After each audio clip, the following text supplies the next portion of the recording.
Assalamualaikum warahmatullahi wabarakatuh. Perkenalkan, nama saya Rifka Fadila dengan NIM 19060026, Prodi Ekonomi Pembangunan dari Fakultas Ekonomi Universitas Negeri Padang. Baiklah, pada kesempatan ini saya akan menjelaskan tugas 7 dari pertemuan 7 Sejarah Pemikiran Ekonomi, yang materinya pembaruan terhadap Marxisme. Yang pertama, latar belakang. Pada kuarter pertama abad ke-20, pemikiran-pemikiran Massa dan Engels dimodifikasi oleh Lenin. Marx meramal kapitalisme jatuh dan digantikan oleh sosialisme di negara kapitalis paling maju. Lenin justru berteori bahwa sosialisme muncul pertama kali di negara kapitalis paling lemah. Dengan teori di atas, Lenin mempunyai cukup alasan untuk melakukan revolusi di Rusia, yang dikenalkan dengan revolusi Bolshevik tahun 1917. Pembaruan terhadap pemikiran-pemikiran Marx terus dilakukan. Pada tahun 30-an, Leng dan Liner mengembangkan teori sosialisme pasar yang didasarkan pada manajemen industri yang terdesentralisasi dari penggunaan penetapan harga yang ditetapkan secara trial dan error oleh suatu badan perencana. Pada tahun 50-an hingga 70-an, model sosialisme pasar Leng-Liner dikembangkan lagi menjadi sosialisme yang dikelola kaum pekerja. Kemudian pada tahun 1090-an datanglah masa kehancuran bagi negara-negara sosialis atau komunisme. Kedua, Leninisme. Vladimir Ilyich Lenin pada tahun 1870 sampai 1924 adalah bapak revolusi Rusia. Lenin tidak sabar menunggu kejatuhan kapitalis seperti yang diramalkan Marx.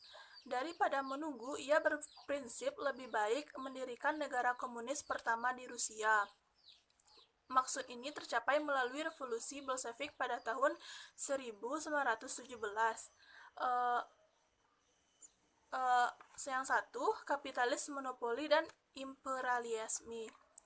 Menurut Lenin, kapitalisme pada tahap akhir akan mengarah ke monopoli.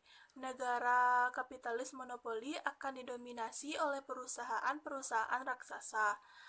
Kartel dan monopoli sebagian besar diantaranya beroperasi atas basis internasional. Bangkitnya monopoli sebagai organisasi ekonomi dominan merupakan pertanda bagi tahap akhir kapitalisme. Gambaran Lenin tentang proses perkembangan kapitalis tidak begitu berbeda dengan pandangan Marx, akan tetapi ada perbedaan yang mencolok tentang negara pertama yang berhasil melancarkan revolusi. 2. Teori pembangunan yang tak imbang. Teori ini adalah batu loncatan analisis Lenin tentang lokus atau tempat kejadian revolusi proletariat. Menurut Lenin, pertumbuhan di setiap negara tidak sama, termaksud di negara-negara kapitalis. Negara-negara kapitalis baru seperti Amerika Serikat akan mengalami pertumbuhan yang sangat tinggi. Sementara itu, negara-negara kapitalis lama seperti Prancis akan mengalami pertumbuhan yang semakin melemah. Hukum tentang pembangunan tak imbang menjamin kompetensi dan konflik global di antara negara-negara imperialis sewaktu mereka berebut kontrol atas sumber-sumber dan pasar negara-negara jajahan. Berdasarkan argumentasi di atas, Lenin kemudian melancarkan revolusi Bolshevik pada tahun 1917 di Rusia dan berhasil mendirikan negara sosialis atau komunisme pertama di dunia. Lenin juga pendiri partai komunis pertama di dunia, yaitu Partai Bolshevik atau Partai Komunis Rusia. Di bawah Lenin, Rusia kemudian menjadi Uni Soviet adalah negara pertama yang melaksanakan pembangunan melalui perencanaan terpusat. Ketiga, revisionisme. Pakar-pakar sosialis yang menganggap kejatuhan kapitalisme tidak harus melalui revolusi kekerasan yang diklasifikasi sebagai aliran pemikir revisionis. Karena pemikiran-pemikiran mereka berbeda dan ada denasinya dengan masyarakat. Mereka kadang-kadang disebut juga dievitionis. Gerakan revisionis sebetulnya sudah dimulai di Jerman sesudah meninggalnya Fred Engel tahun 1895. Sesuai nama yang diberikan pada mereka, tujuan gerakan revisionis ini bahwa untuk merevisi perkiraan Marx dan Engel meramal bahwa kapitalis akan dijatuhkan melalui sesuatu revolusi yang dilancarkan kaum proletar. Kejatuhan kapitalis seperti ini tidak diinginkan oleh kaum revisionis. Mereka suatu bahwa kapitalis digantikan dengan sosialisme, tetapi langkah revolusi proletar sebaiknya dihindari. Untuk memperbaiki kondisi sosial ekonomi masyarakat, terutama kaum buruh di negara-negara kapitalis, sebaiknya dilakukan dengan menegakkan demokrasi. Salah satunya dengan melibatkan diri dalam gerakan-gerakan serikat perburuhan demi memperbaiki posisi tawar-menawar kaum buruh.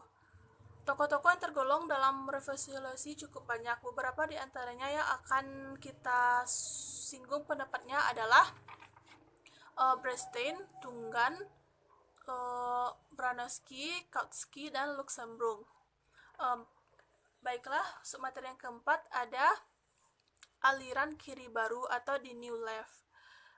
Gerakan kiri baru dipengaruhi oleh berbagai aliran sosialisme yang sangat berbeda-beda, mulai dari pendiri Marxisme ortodoks, Marx, Engels, dan Lenin, hingga kaum radikal yang sering melakukan kritik terhadap kapitalisme, dan bahkan juga penulis-penulis non-Marxis lainnya. Secara sederhana, aliran kiri baru dapat diartikan sebagai kombinasi dan Marxisme, Leninisme ortodoks, dan pemikiran radikal baru.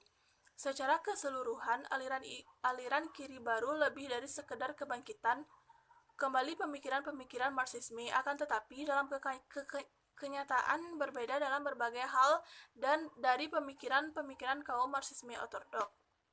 Pemikiran dari aliran kiri baru yang sering mendapat sorotan adalah dari kelompok radikal yang sering melakukan serangan terbuka terhadap kapitalisme di Amerika Serikat pada tahun 70-an. Perhatian terhadap Marxisme muncul lagi dengan diterbitkannya buku Monopoli Kapital oleh Paul Baran dan Paul Swayze tahun 1966. Sinyal-sinyal diberikan pada perencanaan lewat keputusan-keputusan pembelian juga lebih didominasi kaum radikal tersebut. Satu, setuju atau tidak setuju. Perbedaan yang paling mencolok antara kaum kiri baru dengan Marxisme ortodoks adalah tentang tidak terelakkannya sosialisme.